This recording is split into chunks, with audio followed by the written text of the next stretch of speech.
E você já parou para pensar que os erros de português na sua fala e na sua escrita podem estar fazendo vocês perderem muitas vendas? Para te ajudar com isso, eu separei aqui 10 dicas de português para o dia a dia que vão melhorar a sua comunicação, a sua escrita, a sua fala e vão enriquecer muito o seu vocabulário também no dia a dia.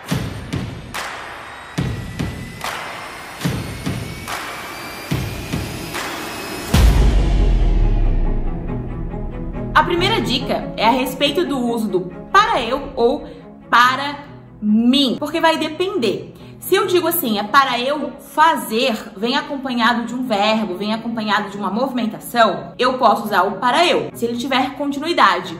No exemplo, é para eu fazer essa documentação, tem o eu fazer. Agora, se é uma finalização, se é algo que alguém vai entregar para mim, por exemplo, aí eu vou ter que usar o mim. Sempre que for finalizar alguma coisa. Eu digo assim, esse presente, caso tenha algum presente em cima da minha mesa, esse presente é para mim? Tá vendo que percebe que existe uma finalização?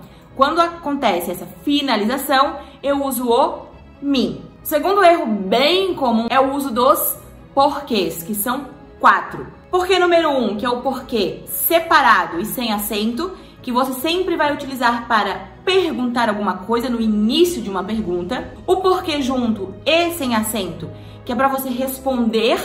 Então eu digo assim, faço uma pergunta. Por que você veio trabalhar hoje? Perguntei, separado e sem acento.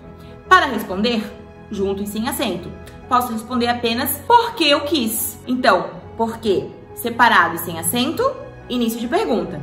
E porquê junto e sem acento, resposta. Já os outros dois porquês, que são separado e acentuado e junto e acentuado, tem regrinhas diferentes. Porque separado e acentuado, a gente vai utilizar ele ao lado de uma pontuação no final. Também é uma pergunta, por ser separado é sempre pergunta, mas o acentuado vem colado na pontuação. E aí eu inverto a frase, eu digo assim, você não veio trabalhar hoje? Por quê? Ele pergunta, mas ao final, no lado da pontuação. Eu sempre uso o macete de você lembrar que o acento vem com a pontuação, beleza? E o último, que é junto e acentuado, ele é um substantivo, ele significa o porquê, um porquê. Me diga o porquê desta situação. Ele vem com um marcador, pode ser um porquê, pode ser o porquê.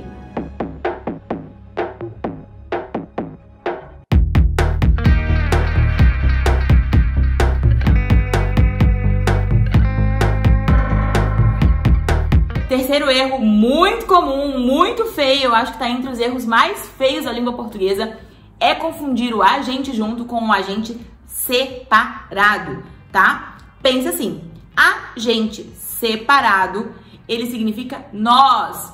A gente chegou na festa tarde, nós chegamos à festa tarde. E o agente, tudo junto, é de agir, do verbo agir, né? Eu digo assim, tem um agente penitenciário, né? É um cargo, ele vai fazer uma ação lá dentro, ele é agente, por quê? Porque ele age.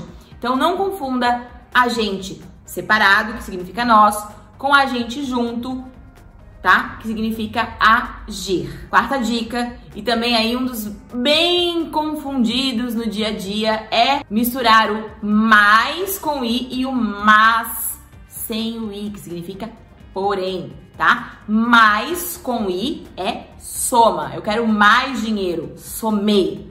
E o mas sem o i significa porém. Ele coloca uma condição para algo acontecer. Eu posso dizer assim, falei com o cliente, mas ainda não tive resposta, né? Eu tenho uma condição ali, eu tô esperando algo. Significa e pode ser trocado por porém.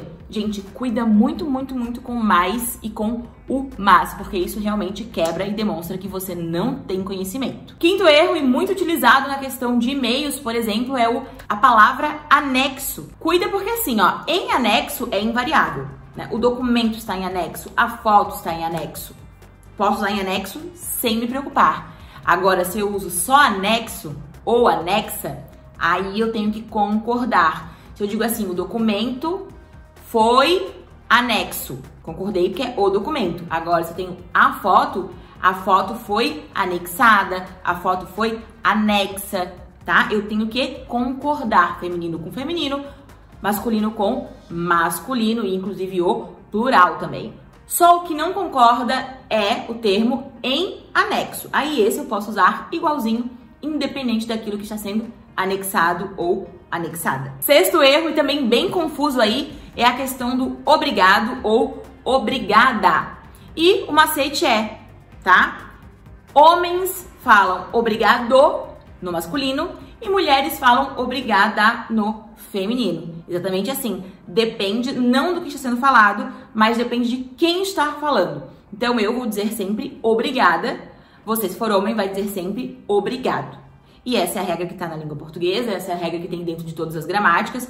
Não é uma questão de escolha, né? E nem de concordância. Foi determinado que seria uma questão de gênero do falante, né? Então existe, claro, muitas teorias que discordam um pouco disso, mas até hoje não foi mudada e a regra vai de quem está emitindo o som. Então quem fala, se for uma mulher, obrigada, e se for um homem, obrigado. O sétimo erro, ou acerto mais comum aí, confusão do pessoal, é o onde e o aonde. Seguinte, onde sempre na ideia de local fixo. Onde eu estou no momento agora, onde eu estou gravando este vídeo, é um local fixo. Eu estou aqui. Então, se alguém me ligar, ela pode dizer assim: onde você está? Está aqui. Agora, se daqui a pouco eu vou sair, vou para algum outro lugar, eu posso falar assim, ou alguém pode perguntar para mim: aonde você vai? Esse a, né, do aonde exige a ideia da movimentação. Então, sempre vem acompanhado de um verbo que vai trazer pra gente ideia de movimento e o mais usado deles é o vai. Então, aonde você vai? É incerto, eu não sei ainda, né? Então, é uma movimentação que vai acontecer e existe a movimentação. Então, onde? Sempre local fixo. Onde você mora?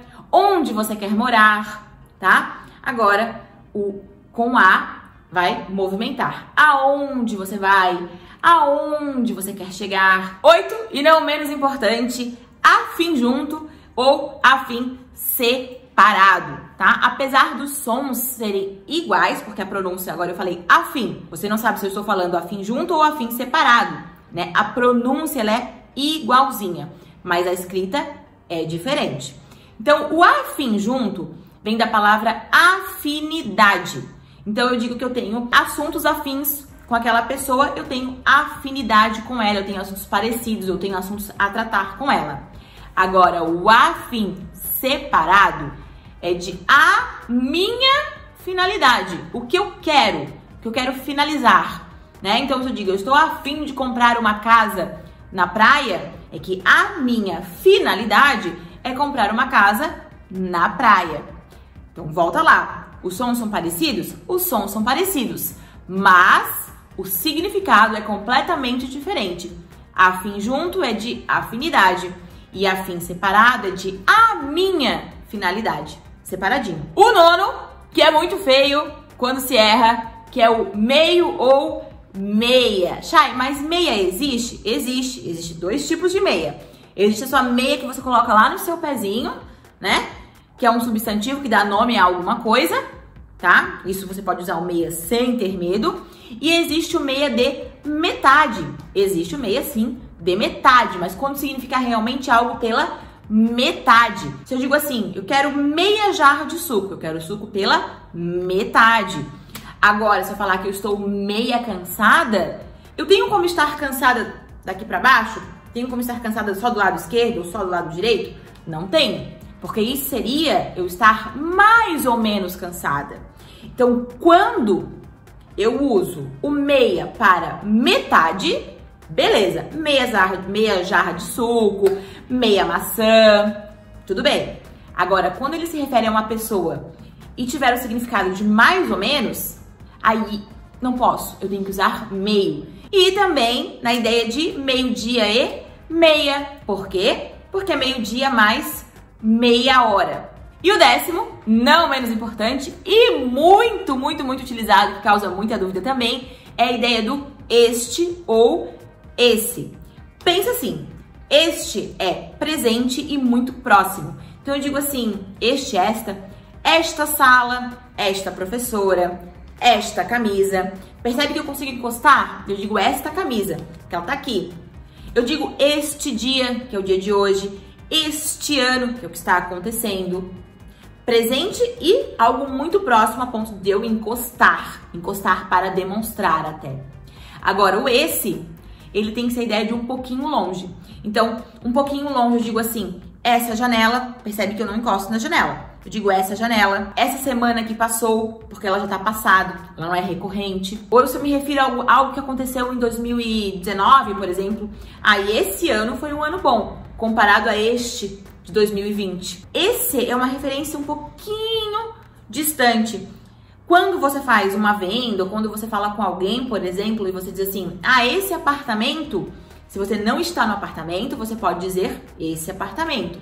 Agora, se você está aqui dentro do apartamento com o cliente, vai ter que dizer este apartamento. Esta semana eu te encontro, este ano fecharemos muitas vendas. Então a ideia do este tem que ser presente e algo que você está inserido ali, algo que você consegue tocar. Gente, são 10 dicas aí que melhoram o seu português do dia a dia, melhoram a sua escrita, melhoram a sua fala e mostram que você tem, além de domínio técnico, você sabe o que você está falando, porque demonstram que você sabe diferenciar coisinhas muito parecidas. Porque no geral, pensa assim, a gente tem dúvida quando as coisas são parecidas, quando o som é igual, né? O som ser igual confunde muito a gente. Então, espero que vocês utilizem bastante essas dicas. Vou deixar aqui na descrição do vídeo também. E me acompanhem sempre para mais dicas lá no meu canal no YouTube, que eu também tenho, no meu Instagram. Espero por vocês, tá bom?